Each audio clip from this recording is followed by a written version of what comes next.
بسم اللہ الرحمن الرحیم۔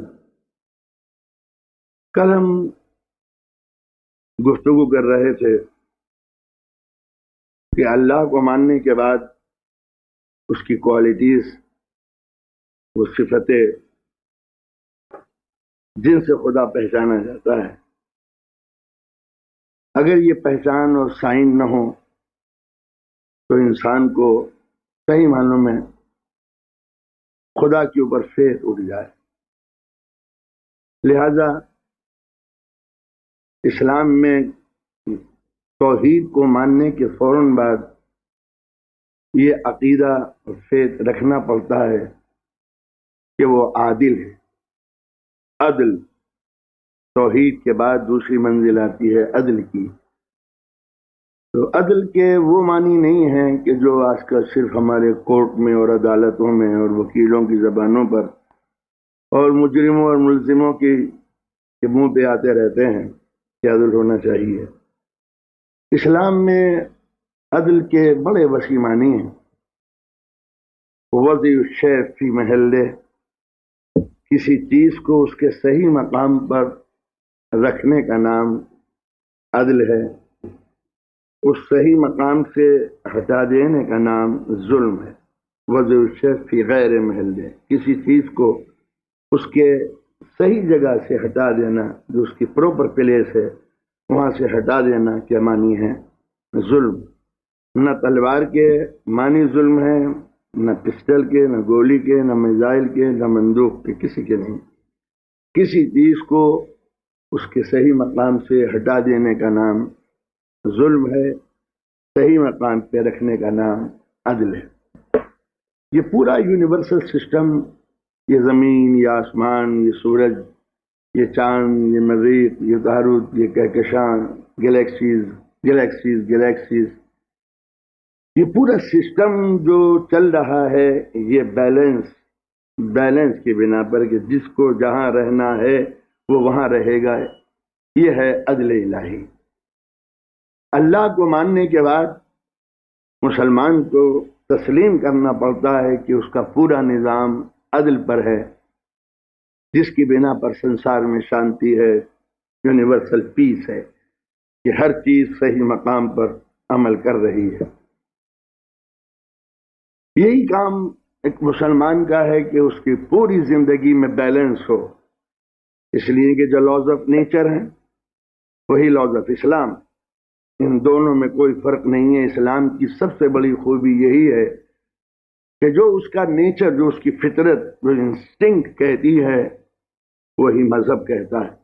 اسلام کا کوئی بھی قانون ایسا نہیں جو ہیومن انسٹنکٹ یا ہیومن نیچر کے خلاف ہو۔ یہ سب سے بڑی جو خوبی ہے وہ یہ ہے کہ ان نیچرل لا اسلام کے اندر نہیں پایا جاتا۔ فرض کیجئے انسان کو بھوک لگتی ہے، یہ نیچرل کال ہے، ڈیمانڈ ہے، بایولوجیکل ڈیمانڈ ہے۔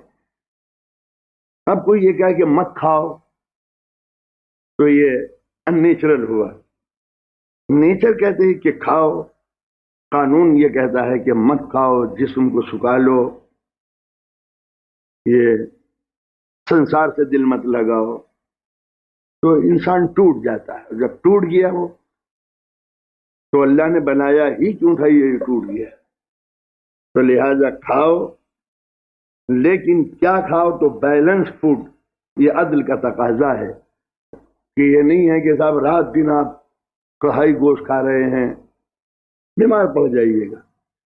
تو اگر کھانے میں بھی انصاف نہ ہو، عدل نہ ہو، تو آدمی ختم ہو جاتا ہے۔ Balance food. اللہ نے گوشت تھوڑی بنایا ہے، دالیں بنائی ہیں، ترکاریاں بنائی ہیں۔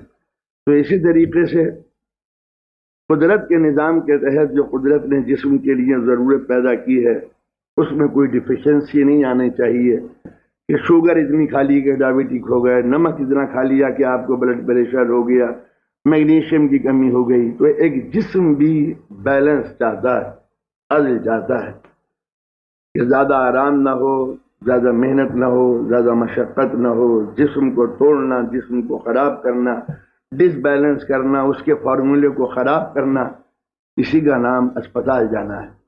کہ اس نے جو فارمولہ بنایا تھا، شوگر اتنی ہونی چاہیے، بس اگر اتنی ہے تو آپ ہیلدی ہیں، کم ہو گئی جائیے ڈاکٹر کے پاس، بڑھ گئی جائیے ڈاکٹر کے پاس، میگنیشیم ختم ہو گیا، آئرن کم ہو گیا، کیلشیم کم ہو گیا، تو جہاں عدل سے جسم ہٹا وہاں ہاسپٹل سامنے آیا۔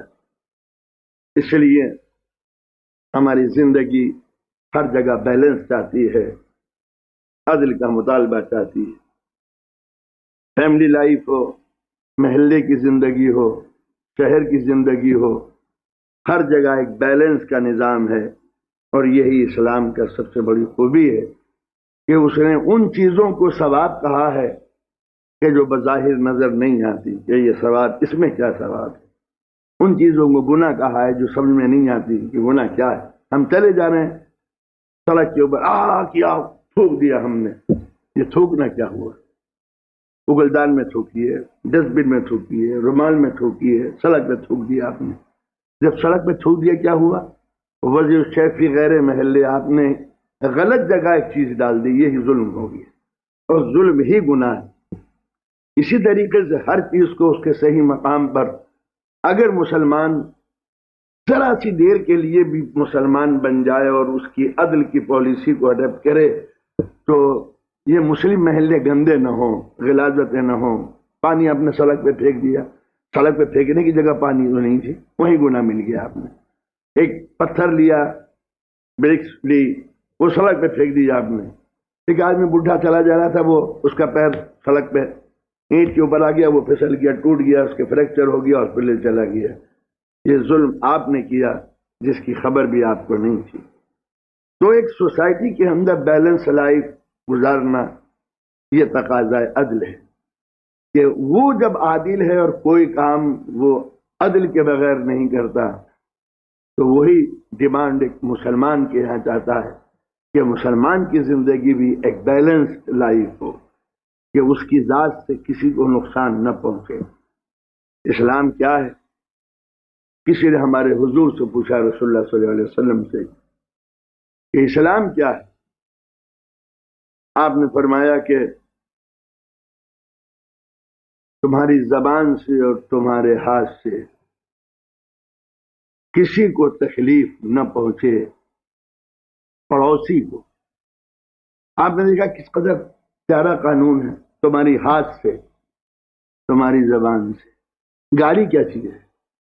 عدل کے خلاف ایک وہ لینگویج جو آپ کسی کے سامنے کہہ سکتے تھے، اس کو ہٹا کے آپ نے ایک دوسرا لفظ کہہ دیا، وہی ظلم ہوا عدل کے خلاف، کہ یہ لفظ نہیں یوز کرنا چاہیے تھا، آپ نے یوز کیا۔ یہ لہجہ، یہ ٹون آپ کو نہیں برتنا چاہیے تھا اور آپ نے برتا۔ غصے میں آ کے بولنا یہ نہیں چاہیے تھا اور آپ بولے۔ یہ پوری زندگی عدل ہے، ورنہ عدل کوئی ایک معمولی چیز نہیں ہے، پوری لائف میں عدل ہے کہ آپ کی ذات سے اور آپ کے ہاتھ سے اور زبان سے کسی پڑوسی کو تکلیف نہ پہنچے۔ حضور نے یہ نہیں کہا کہ مسلمان کو تکلیف نہ پہنچے، حضور نے یہ کہا کہ پڑوسی کو تکلیف نہ پہنچے، ہاتھ سے اور زبان سے۔ اگر یہ کہا جاتا کہ مسلمان کو تکلیف نہ پہنچے، بات سمجھ میں آنے والی تھی، ایک ہی مذہب کے، ایک ہی دھرم کے ماننے والے ہیں، ایک دوسرے کی رسپیکٹ کریں گے، مگر حضور کہتے ہیں کہ اسلام نام ہے کہ پڑوسی کو تکلیف نہ پہنچے۔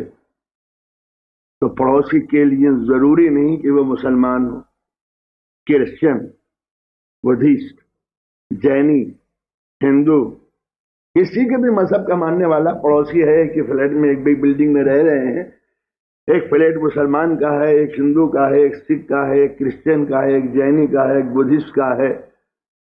مسلمان کو الگ پہچان ہونی چاہیے، جو کسی کو برا نہ کہتا ہو، وہ مسلمان ہے۔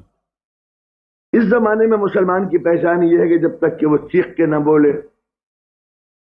مسلمان کہا رہا۔ کڑھائی گوشت کھائی نہیں اس نے، تو لہٰذا آواز اس کی دھیمی سے نکل رہی ہے، تو لہٰذا وہ کھا کے پورے طاقت سے چیختا چلاتا ہے، اور اس طریقے سے اپنے اس اسلام کو پریکٹیکلی چھوڑ دیتا ہے جو رسول اسلام نے کہا تھا کہ قولوا للناس حسنا، غیروں سے اسپیک پولائٹلی ود ادرس، یہ کیا معنی ہوئے کہ غیروں سے بولو، یہ نہیں کہا کہ مولویوں سے بولو تو آہستہ سے بولو، ماں باپ سے بولو تو آہستہ سے بولو، ان سے بولو تو آہستہ سے بولو. ایک سسٹم رکھا کہ تمہیں بولنا کیسے.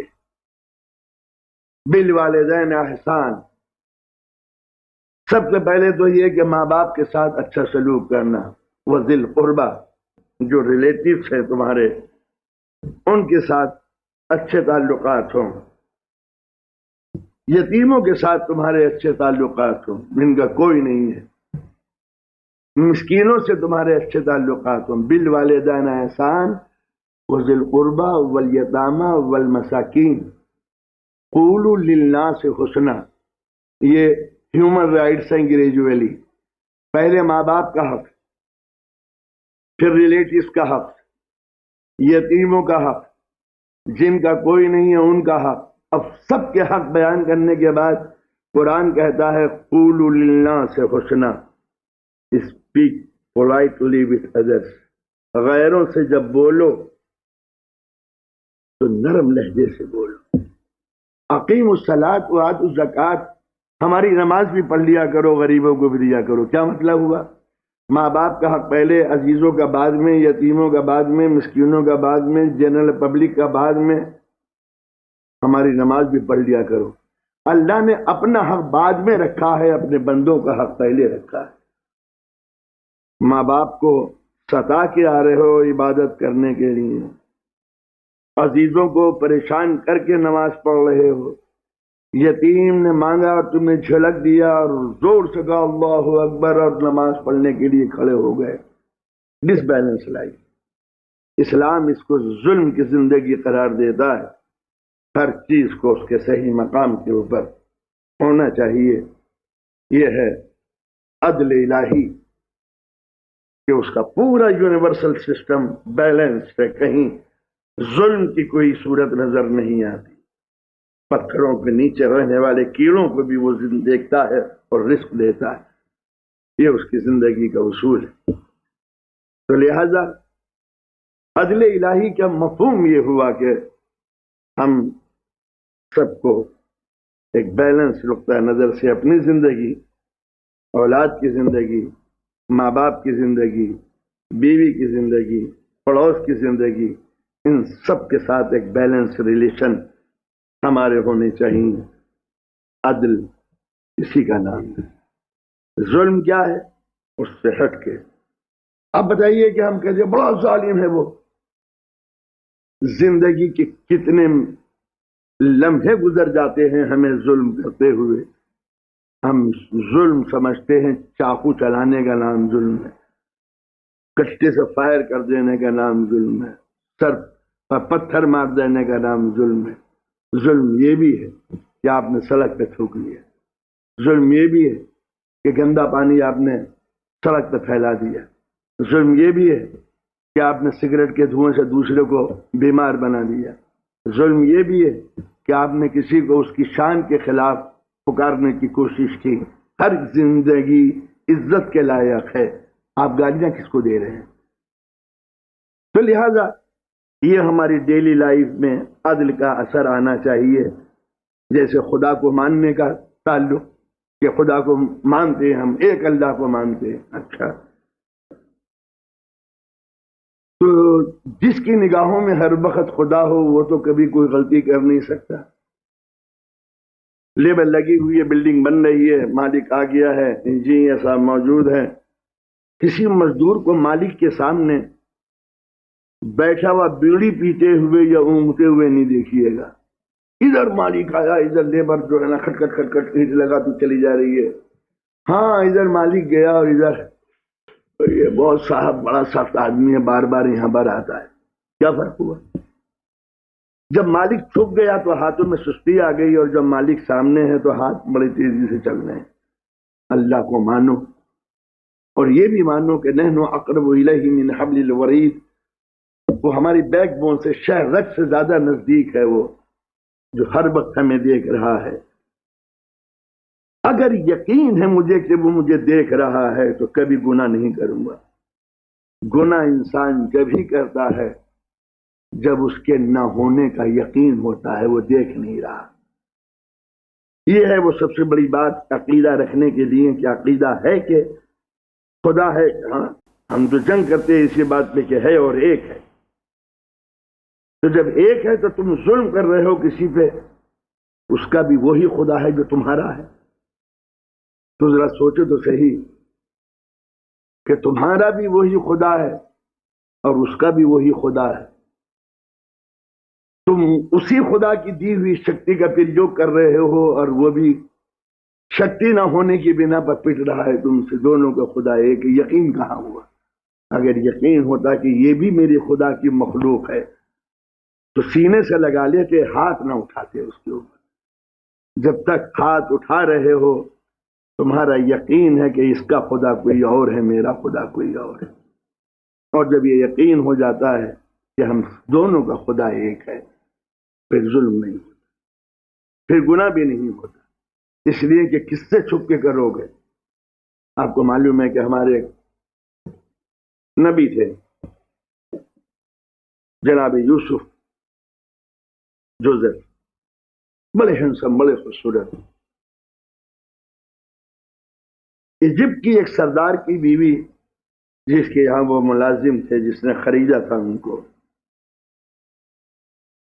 وہ یوسف سے محبت کرنے لگی۔ اتنے بڑے شوہر کی بیوی، اور یہ کہا سلیو، نوکر، غلام کہہ لیجیے۔ زیادہ اونچی سوسائٹی ہو جاتی ہے تو پھر یہی ہوتا ہے۔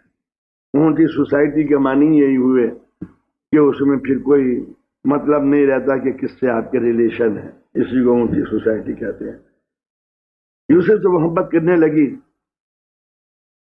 کبھی بھی پروفٹ کبھی گناہ نہیں کرتا۔ جو نبی ہوتا ہے، خدا کا اوتار ہوتا ہے جس کو وہ کبھی نیور وہ کبھی گناہ نہیں کرتا۔ اگر وہ گناہ کرے پھر ہمیں کیا سمجھائے گا؟ تو لہٰذا جو پریچر ہوتا ہے، جو پڑھانے کے لیے آتا ہے، سکھانے کے لیے آتا ہے، کبھی اس بیماری میں وہ مبتلا نہیں ہوتا جن بیماریوں کا وہ علاج کرنے کے لیے آتا ہے۔ لہٰذا سن اور گناہ، پاپ اس کی زندگی میں نہیں آتے۔ اور زلیخا جو تھی سردار کی بیوی، جو اس کی مالکن تھی، وہ مچل رہی ہے یوسف کی جوانی کو، شباب کو دیکھ کے بیسمنٹ میں لے گئی۔ یوسف نے شو آف کیا کہ جیسے تم کامیاب ہو جاؤ گی۔ ٹرکنگ کا ایک طریقہ تھا جو اس کی ڈیزائر کو ایکسٹریم پہ لے گئے۔ جب زلیخا نے دیکھا کہ یہ میرے قابو میں آ گئے تو اس کا ایک بت تھا، بت، اس کا بھگوان، اس نے چادر لے کے بھگوان کے چہرے کے اوپر ڈال دی۔ یوسف کہتے ہیں زلیخا، تو نے یہ چادر اپنے بھگوان کے چہرے پہ کیوں ڈال دی؟ زلیخا کہتی ہے میں نہیں چاہتی کہ میرا بھگوان میرے گناہ اپنی آنکھوں سے دیکھے، میں نے پردہ ڈال دیا۔ یوسف مسکرائے، زلیخا یہ تیرا خدا تھا جس کے چہرے پہ اگر پردہ ڈال دیا جائے تو وہ نابینا ہو جاتا ہے۔ میرے خدا کی آنکھیں کوئی بند نہیں کر سکتا۔ بتا میں گناہ کروں تو کیسے کروں؟ وہ اس تاریخ بیسمنٹ اندھیرے کوٹلے میں بھی مجھے جانتا ہے۔ یہ تھا جناب یوسف کا سمجھانے کا ایک طریقہ کہ اگر انسان زندگی میں یہ سوچ لے کہ اس کا خدا ہے اور وہ دیکھ رہا ہے تو کبھی زندگی میں انسان گناہ نہ کرے۔ گناہ جب ہی کرتا ہے جب ڈیزائر ایک اسٹارم بن جائے، آندھی طوفان بن جائے، اور جیسے آندھی میں کچھ نظر نہیں آتا، اسی طرح جب اچھائیں تیز ہو جاتی ہیں تو اسے کوئی روشنی نظر نہیں آتی۔ اور جب انسان اس پوائنٹ پہ پہنچ جاتا ہے کہ جہاں اس کی ڈیزائر معبود بن جاتی، قرآن جگہ جگہ کہتے تم نے اس کو نہیں دیکھا کہ جنہوں نے اپنی اچھاؤں کو اپنا بھگوان بنا لیا۔ تو یہی فرق ہے کہ اگر تم نے ہمیں خدا کہا ہے تو کسی اور کو خدا نہ سمجھنا. تو جب غصہ آیا یا محبت آئی، لالچ آیا، تو سمجھ لو کہ وہ چیز تم نے خدا کے روپ میں لا کے رکھی. پتھر کے بتوں ہی کو پوجنا بت پرستی نہیں ہے، تمناؤں کے آگے سر جھکا دینا بھی بت پرستی. اور اسلام کو پتھر کے بت توڑنے کا کوئی شوق نہیں تھا. نہیں، پہلے اچھاؤں کے بت توڑو تو پتھر کے بت ٹوٹیں گے. لیکن اگر خواہشیں اور ڈیزائر خدا بنی رہیں تو 1000 مرتبہ تم وحدہ لا شریک لا، اللہ کا کوئی شریک نہیں ہے مگر ہم نے شریک تو بنایا. غصے کو شریک بنایا، پیار کو شریک بنایا، کسی سے عشق ہو گیا، محبت ہو گئی، یا وہ سب کچھ خدا بن گیا. یہ شرک، چاہے ذات میں ہو چاہے صفات میں ہو، چاہے کوالٹی میں کسی کو شریک بنا لیا جائے. یہ تھا وہ پیور فارم اللہ کا کہ اللہ کو مانو. تو جب اللہ کو مانو گے کہ وہ ہر جگہ ہے اور دیکھ رہا ہے تو پھر گناہ نہیں ہوتا.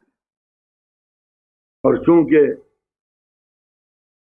وہ اللہ ہے، جانتا ہے سب کچھ، چھپانے سے بھی کام نہیں بنتا، دکھانے سے بھی کام نہیں بنتا. دکھانے کے لیے وہ دیکھ رہا ہے، اور چھپا کے کچھ حسد آگ تو وہ دل کی باتوں کا بھی جاننے والا.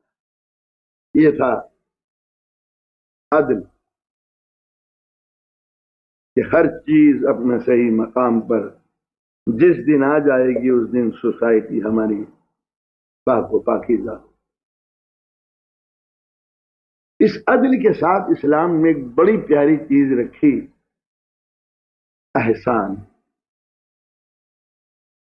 عدل، کسی چیز کو اس کے صحیح جگہ پہ رکھنا عدل. ظلم، اس جگہ سے اس کو ہٹا دینا ظلم.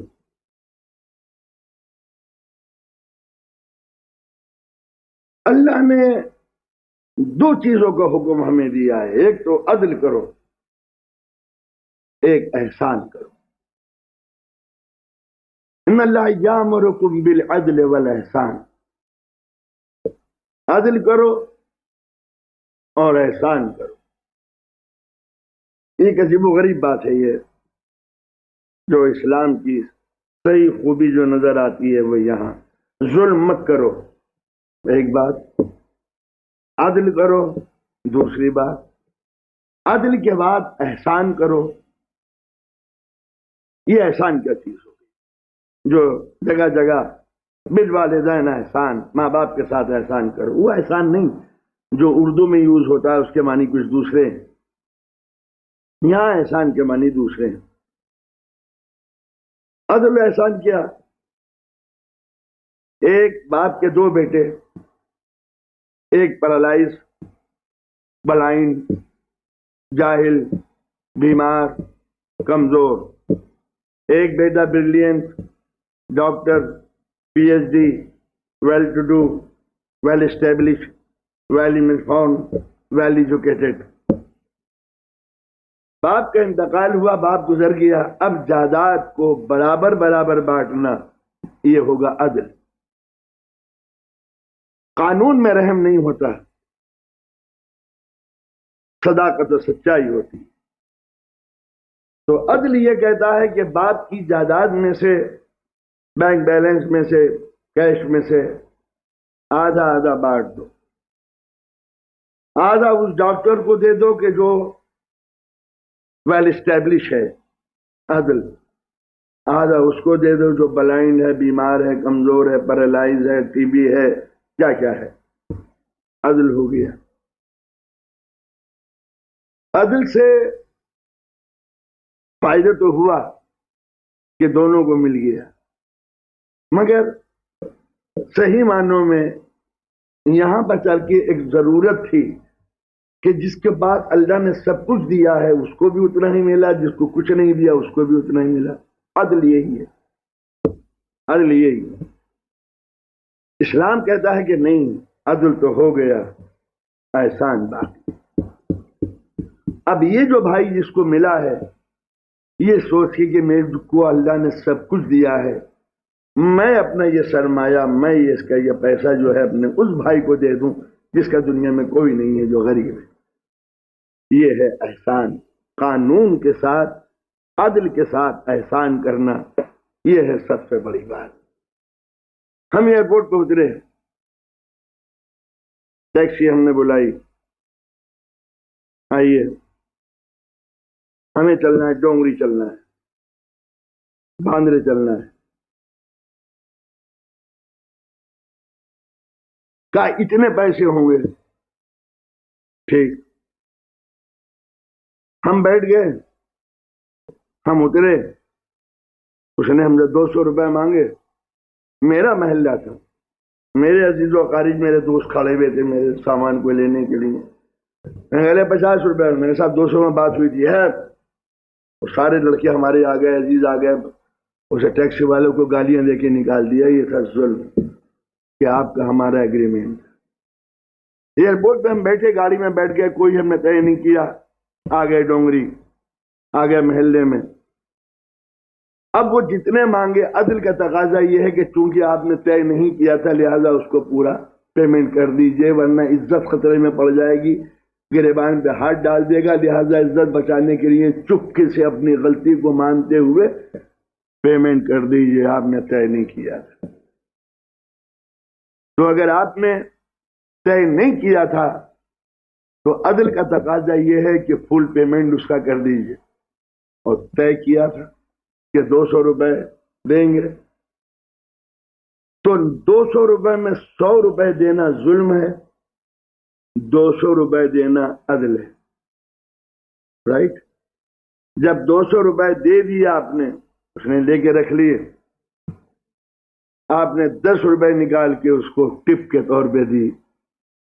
اب وہ 10 روپے لے کے وہ سلام کرتا ہے. اور جب طے نہیں کیا تھا تو 1000 روپے بھی مانگ رہا تھا، تو آپ نے جب 1000 روپے دے دیے، بیوقوف کہیں کا آیا بمبئی میں رہنے کے لیے. تو 1000 روپیہ دینے کے بعد بھی بیوقوفی کا تمغہ گاڑیاں ملی. 200 روپے دینا عدل تھا، 10 روپے اوپر سے اس کو دینا احسان تھا. وہ 10 جگہ کہے گا کہ بڑا نیک آدمی تھا صاحب، میٹر کے لحاظ سے پیسے بھی دیے اور 10 روپے کہا لو ہماری طرف سے موسمی کا جوس پی لینا اگر 10 روپے کا ملتا ہو تو. یہ ہے اسلام کے اندر وہ احسان کہ کسی کا حق سے زیادہ دے دو اور اپنا حق سے کم دے دو.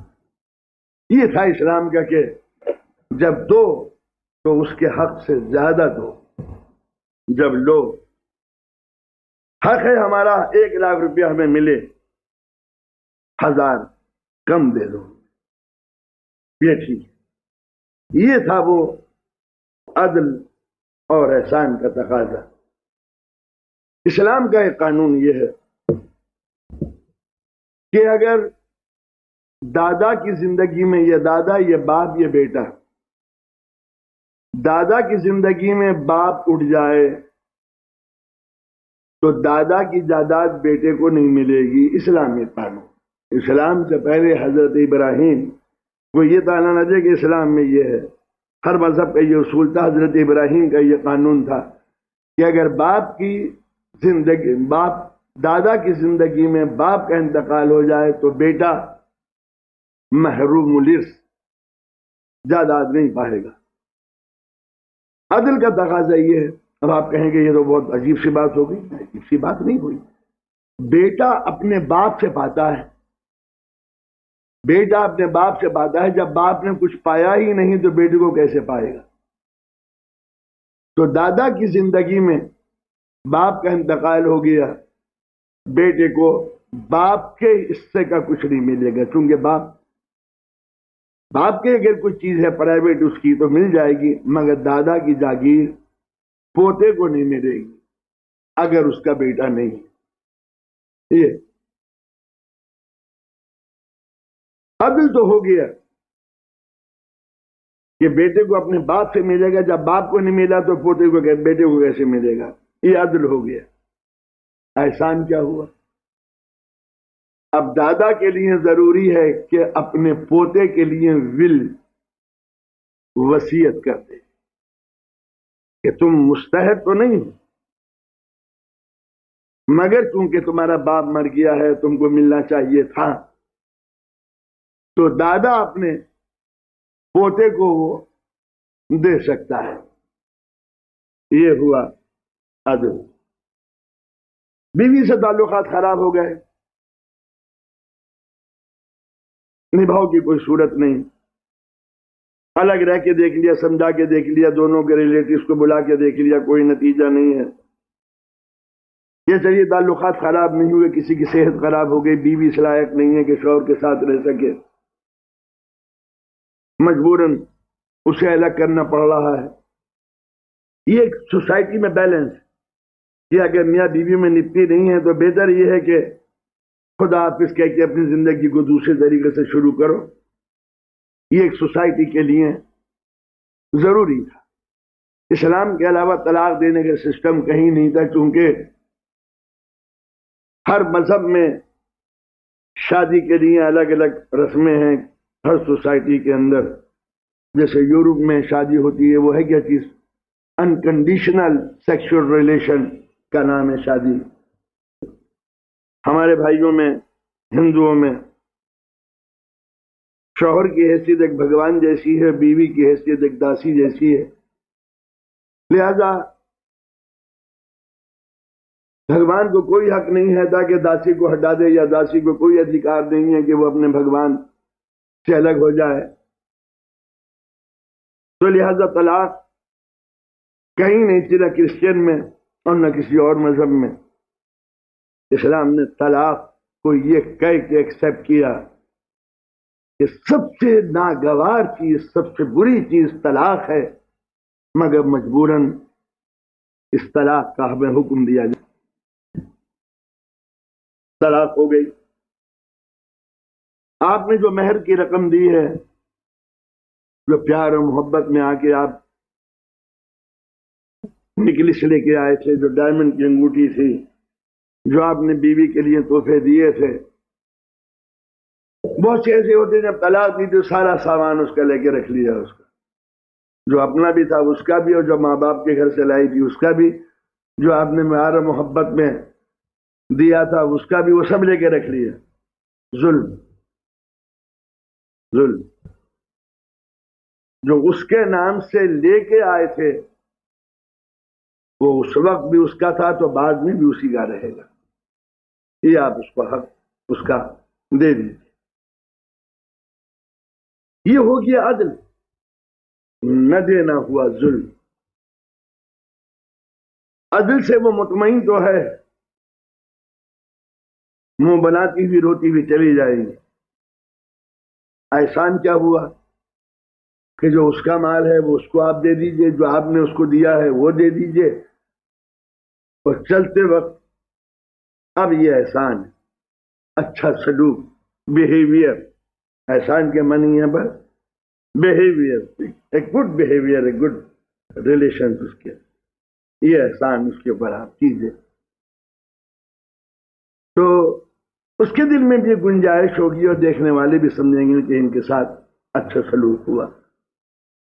یہ ایک سوسائٹی کے لیے انتہائی ضروری تھا کہ اس کے ساتھ بڑھ چڑھ کے سلوک کیا جائے۔ ان اللہ یامرکم بالعدل والاحسان، اللہ یہ چاہتا ہے کہ تم عدل کے ساتھ اور احسان کے ساتھ تم زندگی گزارو۔ اب ایک جگہ آنے کے بعد اسلام ایک عجیب بات کہتا ہے، بالوالدین احسان، ماں باپ کے ساتھ احسان کرو، احسان کرو ماں باپ کے ساتھ۔ یہ احسان کیا ہوا؟ اس کی کوئی خاص کوئی ڈیفینیشن نہیں ہو سکتی سوائے اس کے. فرض کیجیے ہم بمبئی شہر میں آئے، پیسوں کی ضرورت تھی، ہم نے اپنے کسی دوست سے 1000 روپے لے لیے، جب آپ علی گڑھ آئیے گا تو ہم دے دیں گے. یہ علی گڑھ پہنچے، ہم نے اگر 1000 روپے گول کر دیے تو یہ ظلم، 1000 روپے دے دیے تو عدل. ارے میاں بیٹھو، کھالا، کھا کے جانا، کھلایا اسے، پلایا اسے، کچھ گفٹ دیا، یہ سوٹ ہماری طرف سے، علی گڑھ کے اندر بڑے اچھے بنتے ہیں لیڈیز. یہ ہوا احسان، کسی کو اس کے حق سے لا کے دینا. تو 1000 روپے لیا ہے تو 1000 روپے دے دیجئے، عدل. اس سے زیادہ دے دیجئے، احسان. قرآن کہتا ہے کہ بالوالدین احسان، ماں باپ پہ احسان کرو، عدل نہیں، ظلم نہیں. ظلم سے بچو، ظلم نہ کرنا ماں باپ پہ، عدل کرو. کیا ہم عدل کر سکتے ہیں؟ اسلام کہتا ہے احسان کرو. بس یہاں پر معاملہ آنے کے بعد ہماری سمجھ میں نہیں آتا کہ کیسے. قرآن کہنا یہ چاہتا ہے کہ انہوں نے تم کو زندگی دی ہے، زندگی سے بڑھ کے اگر کوئی چیز ہو سکتی ہے تو وہ ادا کرو. اس کے معنی ہے کہ انسان کی زندگی تمام بھی ہو جائے تو ماں باپ کا حق کبھی ادا نہیں ہو سکتا. یہ ہے وہ حسن سلوک کہ جو اسلام سکھاتا ہے کہ اس کو حق سے زیادہ دو. ایک مرتبہ رسول کے نواسے، جن کو بیٹا کہہ کے قرآن نے کہا ہے کہ یہ نبی کے بیٹے حسن حسین اور عبداللہ بن جعفر طیار، یہ تینوں پیدل جا رہے تھے حج کرنے کے لیے. کیونکہ مسلمان ان کی بے پناہ عزت اور رسپیکٹ کرتے تھے، اور یہ لوگ جب مدینے سے مکہ جاتے تو پیدل جاتے تھے. وہیں پر حاجیوں کے قافلے اونٹوں پہ سوار، کھچروں پہ بیٹھے ہوئے، گھوڑوں پہ چلے جا رہے تھے. ان کو پیدل دیکھ کے سب پیدل ہو جاتے تھے، تو پوری پبلک پیدل چلنے لگتی تھی. تو پبلک کو تکلیف نہ ہو تو یہ لانگ روٹ ذرا اختیار کرتے تھے تاکہ پبلک ہمیں نہ دیکھے. ان کو تکلیف ہوگی کہ وہ گھوڑے پہ چلے جا رہے ہیں، ہماری خاطر وہ پیدل چلنے لگے. تو انہوں نے ایک ایسے راستے سے جاتے تھے ہمیشہ کہ جس میں پبلک چلتی نہیں تھی. گزر رہے تھے، بھوک لگی، پیاس لگی، ایک ایسے راستے پہ پہنچ گیا کہ جہاں نہ پانی تھا، نہ کوئی ٹاؤن تھا، نہ ولیج. دیکھا کہ ایک کھجور کے نیچے ایک ٹینٹ ہے، اس میں ایک بوڑھی عورت بیٹھی ہوئی. یہ تینوں بھائی عبداللہ بن جعفر طیار کزن تھے.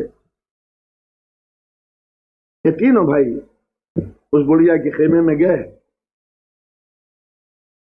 پانی سے وضو کیا، نماز پڑھی. انہوں نے اس بوڑھی عورت سے کہا کچھ کھانے کو ہے تمہارے پاس؟ اس نے کہا کہ ہم میاں بیوی رہتے ہیں اور یہ بکری ہے بس ہماری ملکیت اور کچھ نہیں، تم اسے ذبح کر لو اور کھا لو. عرب میں چونکہ مہمان ایک بڑی عزت کی چیز سمجھی جاتی تھی اس زمانے میں. نتیجہ یہ ہوا کہ بکری کو ذبح کیا، پھر انہوں نے کھا لیا، پانی پیا، اور وہاں سے چلتے ہوئے بوڑھی سے یہ کہا کہ بڑی بھی بکری کے بعد تمہیں اس کی یاد آئے گی، تم مدینے آ جانا. پوچھ رہے نا کہ بنی ہاشم کا محلہ کدھر ہے؟ ہم بنی ہاشم کے خاندان سے ہیں. یہ نہیں بتایا کہ ہم نبی کے اولاد ہیں، نبی کے بیٹے ہیں. وہاں کے پوچھ لینا ہمارا نام. ٹھیک ہے کہ چلے گئے. اب اس کا شوہر آیا، کہا بکری کیا ہوئی؟ انہوں نے کہا 3 مہمان آئے تھے، بھوکے تھے، ہمارے گھر میں اور کوئی سامان تھا نہیں، بکری تھی، میں نے کہا کہ اس کو ذبح کر کے کھا لو۔ انہوں نے ذبح کیا، کھا لیا، اور مجھے بلایا ہے کہ مدینے میں محلہ بنی ہاشم میں چلی جانا۔ انہوں نے کہا بیوقوف، کون پہچانے گا، وقت گزر جاتا ہے، ٹھیک ہوا مہمان تھے، کھلا دیا۔ اب اسی کے دودھ سے ان کا گزارا تھا۔ جب پریشان ہونے لگے تو کچھ دنوں کے بعد یہ مدینے پہنچے، پوچھا کہ محلہ بنی ہاشم کون سا ہے؟ یہ دونوں میاں بیوی چلے جا رہے تو جو امام حسین کی نظر پڑ گئی، پہچان لیا، اپنے اپنے گھر لے گئے، نہلا کے دھلا کے ان کو اچھا لباس دیا، اور 2000 بکریاں اس بوڑھے کے سپرد کی، اور کہا کہ برابر میں حسن کا گھر ہے،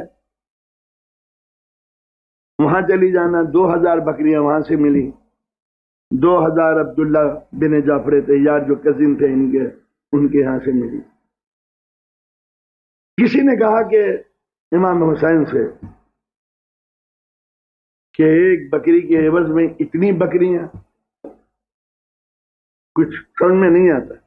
امام نے فرمایا کہ اس کے پاس جو کچھ تھا اس نے ہماری خاطر لٹا دیا، اب بتاؤ اس کا بدلہ تو یہ ہوگا کہ جو کچھ ہمارے پاس ہے وہ سب اس کو دے دے۔ یہ ہوا احسان، ہم نے تو کچھ بھی نہیں دیا اسے۔ تو آپ نے دیکھا کہ ایک سوسائٹی میں جو مسکراہٹ آتی ہے وہ جب ہی آتی ہے کہ ظلم نہ کیا جائے، عدل برتا جائے، اور عدل بھی روکھا پھوکا ہوتا ہے جب تک کہ احسان نہ کیا جائے۔ یہی قدرت کا نظام ہے کہ اسلام نے کہا کہ گناہ مت کرو ورنہ ایک گناہ لکھا جائے گا۔ ایک گناہ کیا، ایک گناہ لکھا گیا۔ ہم نے نیکی کی تو ایک نیکی لکھی جانی چاہیے؟ نہیں، جب ہم گناہ کرتے ہیں تو لکھا جاتا ہے ایک گناہ، جب نیکی کرتے ہیں تو لکھے جاتے ہیں 10 نیکیاں۔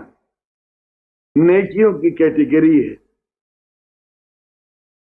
عزیز کے لیے، غیر کے لیے، سب کا ریٹ الگ الگ ہے۔ ایجوکیشن کے لیے سب سے زیادہ جو ریٹ ہے ثواب کا وہ ایجوکیشن میں۔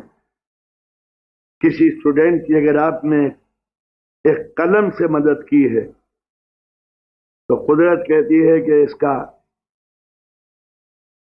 ثواب لکھ لو مگر نمبر میں دوں گا کہ کتنا اس کو ثواب ملنا چاہیے۔ بھوکے کو کھانا کھلا دیا، کھا لیا، ثواب مل گیا۔ برہنہ تھا، ننگا تھا، کپڑا دے دیے، پہن لیا، ثواب مل گیا، دے دیا، معاملہ ختم ہو گیا۔ لیکن ایجوکیشن میں اگر کسی کی مدد کی جائے تو وہ ثواب رکتا نہیں ہے، پھیلتا چلا جاتا ہے۔ جیسے کسی خاموش ساگر میں کنکر ڈال دو تو اس کنکر پتھر ڈالنے سے ایک سرکل بنے گا، سرکل، دوسرا سرکل، چوتھا سرکل، سرکل بنتے چلے جائیں گے جب تک کہ اس ٹینک کا کنارہ نہ آ جائے، ساحل نہ آ جائے۔ تو کنارہ آنے سے موجیں رک جاتی ہیں۔ اسلام کہتا ہے کہ اگر کسی نے ایجوکیشن کے لیے مدد کی ہے تو اس کا کوئی کنارہ نہیں ہے، ثواب ملتا چلا جائے گا، نیکیوں۔ یہ تھا اسلام کا وہ قانون کہ جو بالکل الگ تھا، زیادہ سے زیادہ بڑھ چل کے کسی کو اس کی قدر و قیمت جاننا، گرانا نہیں۔ کسی نے کیا ہے کام تو اس کام کو بہت اونچا سمجھو۔ اس کے معنی یہ ہوئے کہ اس کے دل میں بھی جگہ پیدا ہوگی کہ انہوں نے ایک ہمارا مان رکھا، رسپیکٹ کی، قدر کی نگاہوں سے کوئی کام کیا، کسی نے اگر ٹاؤن میں سڑک پہ بلڈنگ میں ایک اچھا کام کیا ہے اپریشیٹ کیجیے، اس کی تعریف کیجیے، اس کو بلائیے تاکہ اس کی پھر بھی ہمت آگے بڑھے نیک کام کرنے کے لیے۔ یہی اسلام کا سب سے بڑا فائدہ تھا کہ ہم اللہ کو مانیں، اسے جانیں، اسے سمجھیں کہ وہ ہے، اور پھر یہ سمجھیں کہ خدا کی ساری محبوب ترین جو کوالٹی ہے وہ عدل ہے، اور اسی عدل سے شاخیں پھوٹتی ہیں رحم کی، کرم کی، رزق کی، دینا کھلانا کسی کو، رزاقیت، فیڈ کرنا کسی کو، ستار، عیبوں کو چھپانا۔ کسی کا عیب دیکھ لیے تو خدا چھپاتا ہے، انہیں لکھ دیا کرتا کمپیوٹر کی طرح یہاں پر کہ عیب کیا، تو خدا چھپا رہا ہے، عدل کا تقاضا ہے اس کی۔ تم بھی غریبوں کے عیب چھپاؤ، عدل کا تقاضا ہے، احسان کا تقاضا ہے۔ خدا ہم سب کو توفیق دے کہ ہم اپنے اپنے جیون کے اندر خدا کو مانتے ہوئے عدل سے کام لیں، ظلم سے بچیں، عدل کے ساتھ ساتھ احسان پر نظر ہو، اور دوسروں کے ساتھ اچھا سلوک کریں تاکہ اچھے انسان بنے۔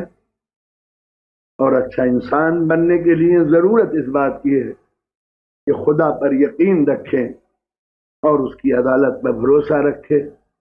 ہم سب کو ایک دن اس کے سامنے جا کر منہ دکھانا ہے، اور ہم نے جو زندگی بتائی ہے اور جیون گزارا ہے اس کا ایک ایک لمحہ، ایک ایک پل سے وہ واقف ہے۔ ظلم کے دھبے جہاں ہوں گے ہمیں شرمندگی ہوگی، اور شرمانے سے ہی بات نہیں بنتی، سزا ملے گی۔ ہمیں اس سزا سے بچائے اور ہمارے سماج اور سوسائٹی کو عدل اور احسان کے رنگ میں رنگ دے۔ ہم سب کا بھلا ہو، شانتی، امن اور پیس کے ساتھ۔ وما علینا الا البلاغ۔